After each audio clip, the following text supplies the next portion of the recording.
ಪರಮಾತ್ಮ ಪಂಚಮುಖದಿಂದ ಅಂದರೆ ಸದ್ಯೋಜಾತ ಮುಖದಿಂದ ಉದ್ಭವಿಸಿ ಧರೆಗಿಳಿದು ಬಂದು ಭೂಲೋಕವನ್ನು ಸಂಚಾರ ಮಾಡುತ್ತಾ ಅಲ್ಲಲ್ಲಿ ಅನೇಕ ಶಾಖಾ ಮಠಗಳನ್ನು ಸ್ಥಾಪನೆ ಮಾಡಿ ಮತ್ತು ಅನೇಕ ಪವಾಡಗಳನ್ನು ಮಾಡಿ ನಮ್ಮ ಶಾಂತ ಮುತ್ತಯ್ಯನವರ ಭಕ್ತಿಗೆ ಮೆಚ್ಚಿ ಮುದ್ದೇಬಿಹಾಳ ಸೋಮನಾಥನ ಲಿಂಗದಲ್ಲಿ ಉದ್ಭವಿಸಿ ಜಗತ್ತಿಗೆ ಶಿವತತ್ವದ ಸಾರವನ್ನು ಹರಣಿದ ಮಹಾನ್ ದಾರ್ಶನಿಕರು ಜಗದ್ಗುರು ರೇವಣಸಿದ್ದೇಶ್ವರರು ಎಂದು ಹಾಲುಮತ ಮೂಲ ಗುರುಪೀಠದ ರೇವಣಸಿದ್ದಯ್ಯ ಗುರುವಿನ ಹೇಳಿದರು.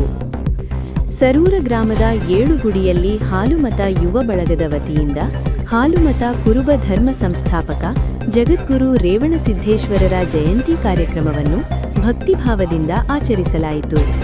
ಕಾರ್ಯಕ್ರಮದಲ್ಲಿ ಮಾತನಾಡಿದ ರೇವಣಸಿದ್ದಯ್ಯ ಗುರುವಿನವರು, ರೇವಣಸಿದ್ದೇಶ್ವರರು ಹಾಲುಮತ ಸಮಾಜದ ಉದ್ಧಾರಕ್ಕಾಗಿ ಗುರುದೀಕ್ಷೆ ನೀಡಿ ಹೋದ ಮಹಾನ್ ಪುರುಷರು. ಅವರ ಆದರ್ಶಗಳು ಇಂದಿಗೂ ಸಮಾಜಕ್ಕೆ ದಾರಿದೀಪವಾಗಿವೆ ಎಂದು ಹೇಳಿದರು.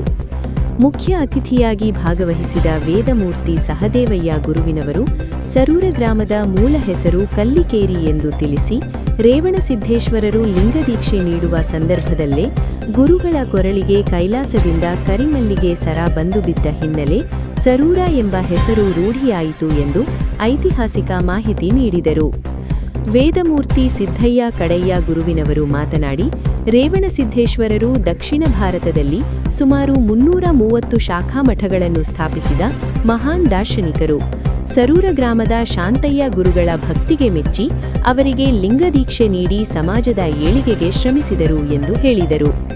ಹಾಲುಮತ ಸಮಾಜದ ಯುವ ಮುಖಂಡ ರಮೇಶ್ ಕಂಠಿಯವರು ಮುಂಬರುವ ದಿನಗಳಲ್ಲಿ ಜಯಂತಿಯನ್ನು ಇನ್ನಷ್ಟು ವಿಜೃಂಭಣೆಯಿಂದ ಆಚರಿಸಿ ಸಮಾಜದ ಹಿರಿಯರ ಮಾರ್ಗದರ್ಶನದಲ್ಲಿ ಯುವಕರು ಒಗ್ಗೂಡಿ ಸಮಾಜದ ಅಭಿವೃದ್ಧಿಗೆ ಕೈಜೋಡಿಸಬೇಕು ಎಂದು ಕರೆ ನೀಡಿದರು. ತೆಗೆದುಕೊಂಡು ಹೋಗಿ ಬಹಳ ದೊಡ್ಡ ಪ್ರಮಾಣದಲ್ಲಿ ಉತ್ಸವವನ್ನು ಮಾಡುವಂಥದ್ದು ನಮ್ಮ ಯುವಕರ ಕೈಯಲ್ಲಿದೆ.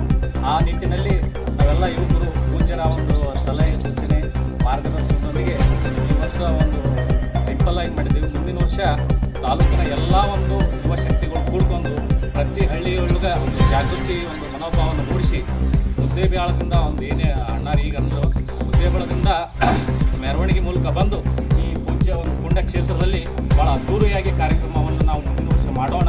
ಆ ಒಂದು ಶಕ್ತಿಯನ್ನು ಕಾರ್ಯಕ್ರಮದಲ್ಲಿ ವೇದಮೂರ್ತಿಗಳು, ಗುರುಗಳು, ಸಮಾಜದ ಮುಖಂಡರು ಹಾಗೂ ಅನೇಕ ಭಕ್ತರು ಉಪಸ್ಥಿತರಿದ್ದರು. ವರದಿಗಾರರು ಮುತ್ತಣ್ಣ ಒಡ್ಡೊಡಗಿ, ಟಿವಿ ರೈತ ಮಿತ್ರ ನ್ಯೂಸ್. ನಿಮ್ಮೊಂದಿಗೆ ನಿಮ್ಮ ಊರಿನ ಸುದ್ದಿ.